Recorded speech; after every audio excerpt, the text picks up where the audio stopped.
I want to start off this video by drawing parables to a folktale from India that illustrates that different perspectives can lead to distinct point of views. And it's the story of the blind men who touched the elephant. Long ago in India, 6 blind men lived in a quiet village, imagining the outside world through the tales of bypassing travelers. Of all the creatures they heard about, the elephant was the most fascinating one. And they were wondering of how a single beast could possess the power to tremble forests, yet move with such gentle grace to carry the Raja's daughter. Unable to settle their endless debates, they journeyed to the palace courtyard to discover the truth for themselves. Guided to where the elephant stood, each man reached out their hand. The first touched the broadside of the elephant, declaring it was a wall. The second felt the limber trunk and swore it was a giant snake. The third ran his hand along the pointed tusk, certain it was a spear. The fourth wrapped his hand around a sturdy leg, convinced it was a heavy tree trunk. The fifth caught a wide air, convinced it was a fluttering fan, while the sixth gave a tug to the coarse tail, laughing it was only just a rope. A fierce argument erupted in the courtyard, as each man defending his own reality. Hearing the commotion, the Raja stepped out to ask how could each man be so certain that he alone was right. The elephant is vast, the ruler explained gently. Each of you only touched a single part, but if you put those pieces together, you will finally see the truth. If you even spend 10 minutes reading market commentary, you will see the exact same arguments playing out in real time. We treat market analysis like warring tribes. Fundamental investors call technical analysis astrology. Technical traders mock value investors for holding declining assets into oblivion. Quantitative purists dismiss both as emotional narrative spinners, while sentiment traders claim position rules the world. We act as if choosing one discipline requires declaring war on the other three, and there is even heated arguments within each of the disciplines. But the market isn't one single equation, and it's certainly not an argument with only one right answer. It's the parable to the elephant in the story. Fundamentals tells you what an asset is worth over time, but they have no sense of urgency. Technicals track the immediate balance of supply and demand, but they don't generate the underlying economic force. Sentiment gauge the fever pitch of the collective human psychology, while quantitative analysis maps out the cold law of probability. When you rely exclusively on one lens, you aren't being rigorous. You are just touching one part of the animal and calling everyone else a liar. Today we are taking a step back from the noise. We're going to break down why each of the 4 disciplines are fundamentally correct, where their dangerous blind spot lies, and how pulling them together gives you a complete, clear view of what the market is actually doing. Let's start with the fundamentals. This is the solid flank of the elephant, the anchor of economic reality. When you study fundamentals, the goal is determining intrinsic value. What is the business or an asset actually worth? You're digging into balance sheet, cash flow, competitive moat, and earning power. And over a long enough time horizon, the fundamentalists are entirely correct. Market history proves time and time again that share price eventually gravitates towards the cold reality of cash flow. As Benjamin Graham famously put it, in the short run, the market is a voting machine, but in the long run, it's a weighing machine. If a company consistently grows its free cash flow and widen its margin, the market will almost always recognize the weight eventually. So where does this lens break down? The biggest blind spot in fundamental analysis is that it virtually has no concept of time or immediate market mechanisms. A spreadsheet can tell you that a stock is worth $50 when it's trading at 20, but it cannot tell you when the gap will close. A company can remain severely undervalued or irrationally overvalued for months or even years longer than an investor has the patience or the capital to endure. On top of that, fundamentals completely ignore real-time liquidity dynamics. They don't see forced liquidation, institutional portfolio rebalancing, market depth, or the violent mechanism of a short squeeze. A fundamentally dying business can double in a week on pure order flow imbalance, while an exceptional compounder can fall 30% because of a major fund is dumping assets to cover margin calls elsewhere.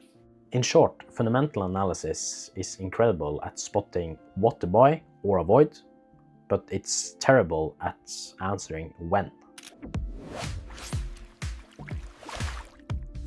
Next, we move to the technicals.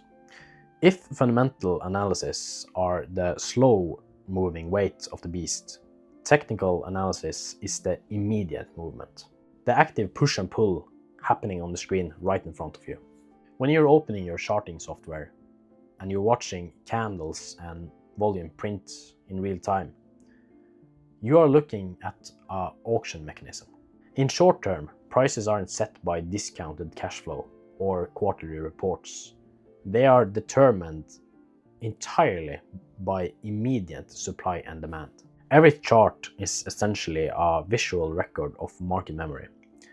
It's the footprint left behind by the market participator's money as it offloads or accumulates positions. As Mark Twain famously said, history doesn't repeat itself, but it often rhymes.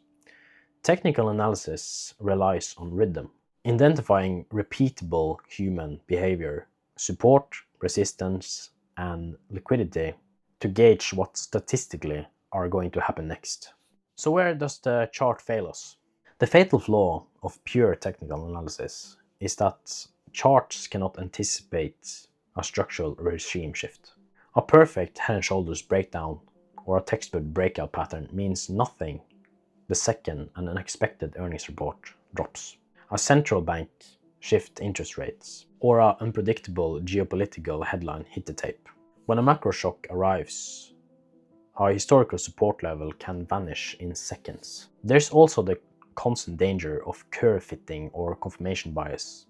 If you stare at a chart with enough indicators on, your brain is eventually inventing patterns on pure random noise. Technicals are unbeatable at showing you where price is reacting right now and giving you precise objective levels to manage your risk and timing. But lines on the screen does not generate real-world economic energy on its own.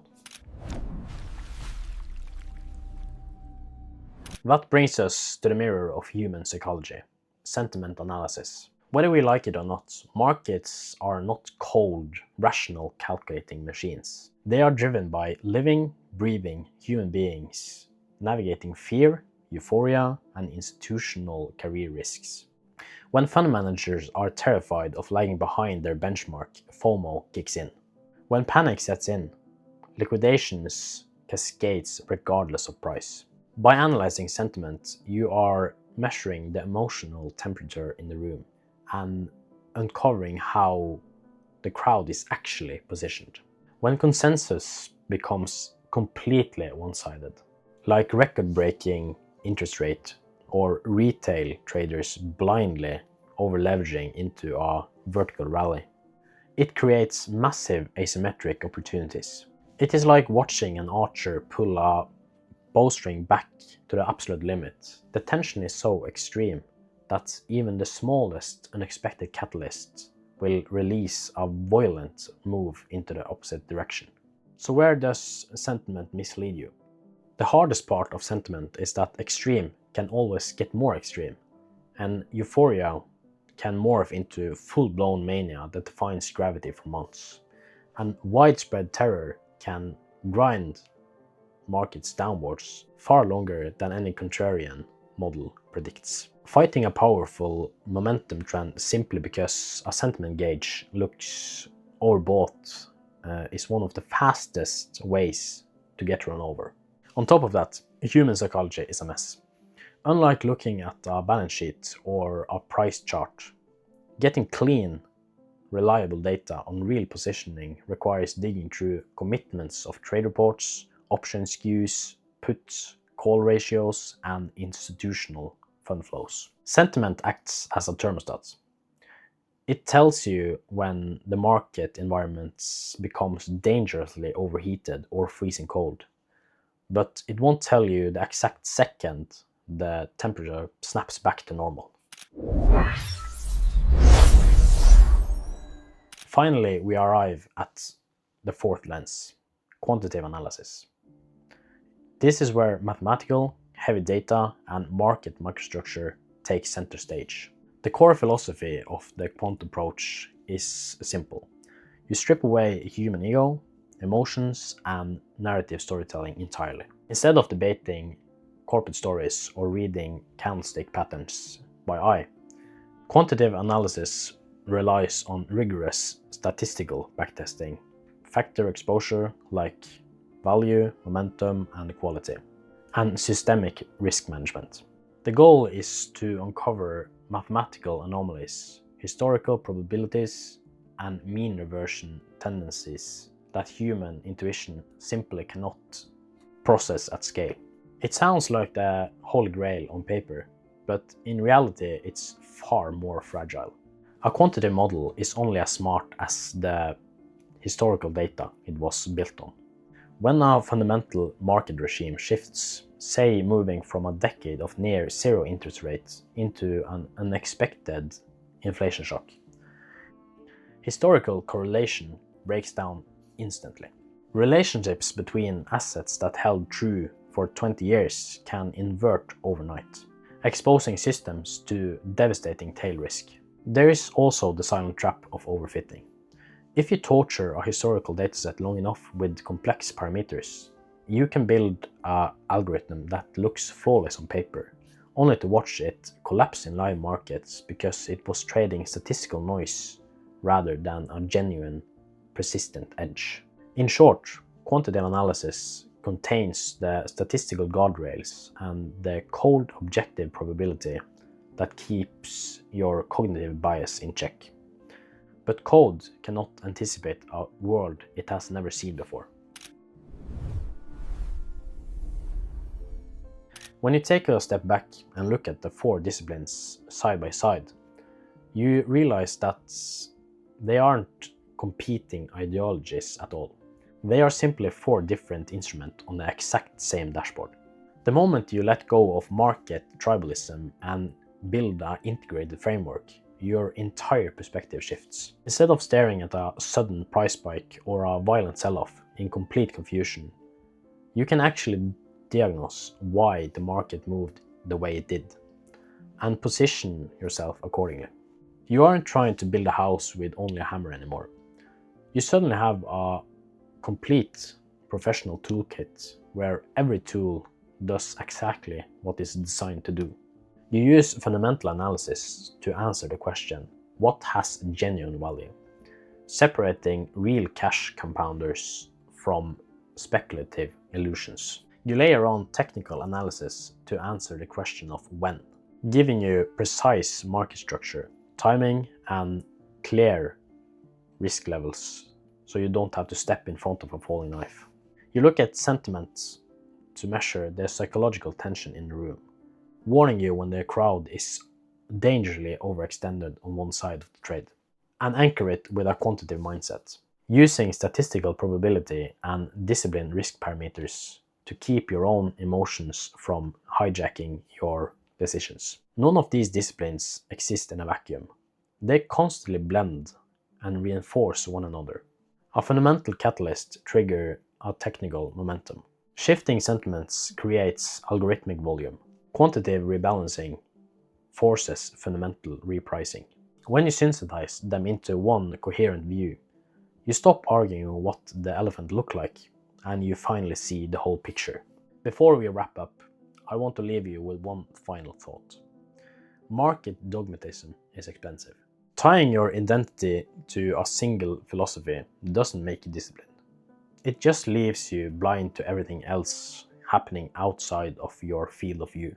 The most resilient market participators aren't ideological purists. They are open-minded integrators who know how to adapt when the environment changes. I'm curious to hear your stand on this. Which of the four disciplines do you naturally default to the most in your process? And look honestly at your strategy. Which one has been your biggest blind spot? Drop your thoughts in the comments below. If you found value in this perspective, hit the like button and subscribe for more breakdowns like this. And as always, stay grounded, stay open-minded, and I'll see you in the next one.